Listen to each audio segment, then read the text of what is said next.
Welcome to the podcast. Mark, what do you make of the mind that never sleeps the latest? Not quite Bond, not quite sci-fi fever dream. Well, Simon, it's a curious beast. Less a film, more a stylized music video with delusions of grandeur. Absolutely convinced it's a Bond movie, despite being set in Birmingham and featuring a protagonist who looks he's just wandered out of a synthwave gig in Digbeth.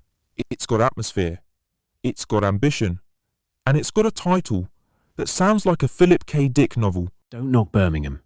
It's got canals, curry, and cultural cachet. And Stephen Knight, the man gave us Peaky Blinders. He's earned the right to turn the bullring into a metaphysical battleground. Fair. Let us begin, as we all must, in Birmingham. Yes, that Birmingham, land of the Peaky Blinders, now staging its own bid for metaphysical grandeur in Stephen Knight's dark techno-thriller Cum Cerebral Midsummer Nightmare, suggesting a mood somewhere between cyberpunk and the lights are still on at the bullring after closing time. Its canals, warehouses, and digressive zones are rendered as both liminal spaces and engines of modern myth. A uniquely British cousin to Blade Runner's LA, only wetter and more likely to serve you chips. Our protagonist, Sadie Winters, in a debut so strong you fear she may never find such material again, plays Rosie Huxley, an insomniac data forensic specialist whose mind, thanks to a minor plot contrivance involving an AI sleep diagnostics app, becomes the battleground for a sprawling techno-conspiracy. In short, it's an ambitious, beautifully constructed, and slightly mad journey through insomnia, AI, and Brummy pride. It would not be an exaggeration to declare The Mind That Never Sleeps a masterclass of firsts, and, just to keep us honest, a few cringeworthy lasts. Let us start with Sadie Winters, her debut, as Rosie Huxley lands with something like the force of a 3 a.m. espresso shot. Sadie Winters, who, by the way, this is her first role, is astonishing. She's got the brittle wit of a caffeinated fleabag and the haunted eyes of someone who's just seen the price of parking at New Street. She's brilliant. Her magnetic performance, however, sidesteps all risk. She imbues Rosie with that uncanny combination of brittle wit, weary exasperation, and twitchy paranoia that makes even the stoniest reviewer sit up, rub their temples, and mutter, "That's acting, that is." And the theme song? That's Mercer's work. Eli Mercer. I love his music. I've said it before, he's got the chops. Rick Beato was wrong when he said Mercer couldn't write a hook. But, and I say this with love, he should never act again. Never. Again. His performance is the emotional equivalent of a buffering screen. His big romantic scene with Winters, I've seen more chemistry between two damp rich tea biscuits. He delivers lines like he's reading IKEA instructions and wondering why the Allen key is missing.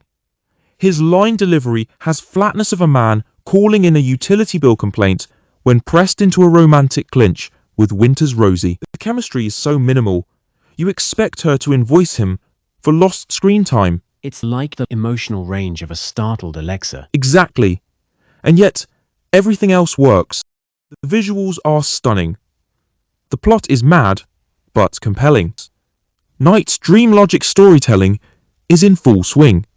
And then there's Christopher Nolan. Nolan, who insisted the whole thing be shot on celluloid.